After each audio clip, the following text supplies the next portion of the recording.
দর্শক, দিনাজপুরের ঘোড়াঘাটে চলছে এনসিপির জুলাই পদযাত্রা। আরও জানাতে সরাসরি যুক্ত হচ্ছেন বিপুল সরকার সানি। আমরা যেমনটি জানি যে কেন্দ্রীয় নেতৃবৃন্দ সেখানে উপস্থিত আছেন, এখন সেখানে কি চলছে জানাবেন। কালার এক্সপার্ট ডার্ক স্যাপ এবং মাইল্ড অন হ্যান্ডস টেকনোলজি সমৃদ্ধ অরিক্স অ্যাডভান্স ডিটারজেন্ট পাউডার আপনার লন্ড্রি এক্সপার্ট। জুলাই পদযাত্রার দেশের বিভিন্ন স্থানে হচ্ছে, সেই অনুযায়ী আজকে দিনাজপুরের ঘোড়াঘাট উপজেলায় যারা জুলাই পদযাত্রা অনুষ্ঠিত হয়েছে। এখন পর্যন্ত যে কেন্দ্রীয় নেতারা জনাব এনসিপি যে মুখ্য সংগঠক সারজিস আলম, সদস্য সচিব আক্তার হোসেন, নাসিরুদ্দিন পাটোয়ারি, তারা এখানে বক্তব্য রেখেছেন।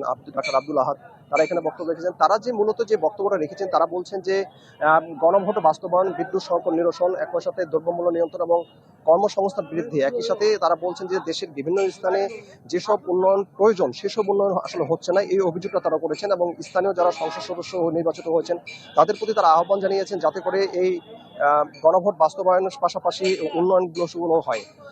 এনসিপি যে পদযাত্রা, এনসিপি পদযাত্রা আজকে দিনাজপুরের 2টি উপজেলায় পদযাত্রা করবেন। আজকে দিনাজপুরের ঘোড়াঘাট উপজেলায় কিছুক্ষণ আগে যে পদযাত্রা অনুষ্ঠিত হয়েছে, এরপরে সন্ধ্যায় দিনাজপুরের হাকিমপুর উপজেলায় পদযাত্রা রয়েছে এবং আগামীকালকে দিনাজপুরের ফুলবাড়ি উপজেলায় জুলাই পদযাত্রা অনুষ্ঠিত হবে। একই সাথে পরে দিনাজপুরের বোচাগঞ্জ উপজেলায় এই জুলাই পদযাত্রা অনুষ্ঠিত হবে। মোট 4টি উপজেলা, দিনাজপুর জেলার যে 13টি উপজেলা আছে, 13টি উপজেলার মধ্যে 4টি উপজেলায় এই জুলাই পদযাত্রা অনুষ্ঠিত হবে। এটি আমাদেরকে এনসিপির পক্ষ থেকে জানানো হয়েছে এবং কেন্দ্রীয় নেতৃবৃন্দ তারা এখানে উপস্থিত রয়েছেন। এবং আগামীকালকে যে পদযাত্রা অনুষ্ঠিত হবে সেখানে এনসিপির যে আহ্বায়ক নাহিদ ইসলাম, একই সাথে এখানে সারজিস আলম, ডাক্তার আব্দুল আহাদ সহ নাসিরুদ্দিন পাটোয়ারি সহ সবাই এখানে উপস্থিত থাকবেন এবং সেখানে অনেক বড় পরিসরে ফুলবাড়িতে একটা জুলাই পদযাত্রা অনুষ্ঠিত হবে, এটি আমাদেরকে জানানো হয়েছে। এবং এখানে আজকে যে জুলাই পদযাত্রা অনুষ্ঠিত হলো সেখানে কিন্তু তারা বলেছেন যে তারা যেই বিষয়কে উদ্দেশ্য করে এই জুলাই পদযাত্রা অনুষ্ঠিত করছেন, এই উদ্দেশ্যগুলো যেন বাস্তবায়ন করা হয়, এজন্য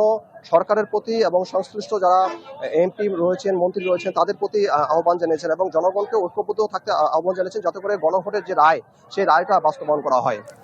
তো এই ছিল দিনাজপুরের জুলাই পদযাত্রা নিয়ে সর্বশেষ। সানি, ধন্যবাদ আপনাকে। দর্শক, ছিলেন দিনাজপুরের ঘোড়াঘাটে চলছে এনসিপি জুলাই পদযাত্রা, সেখানকার সবশেষ খবর জানাচ্ছিলেন বিপুল সরকার সানি।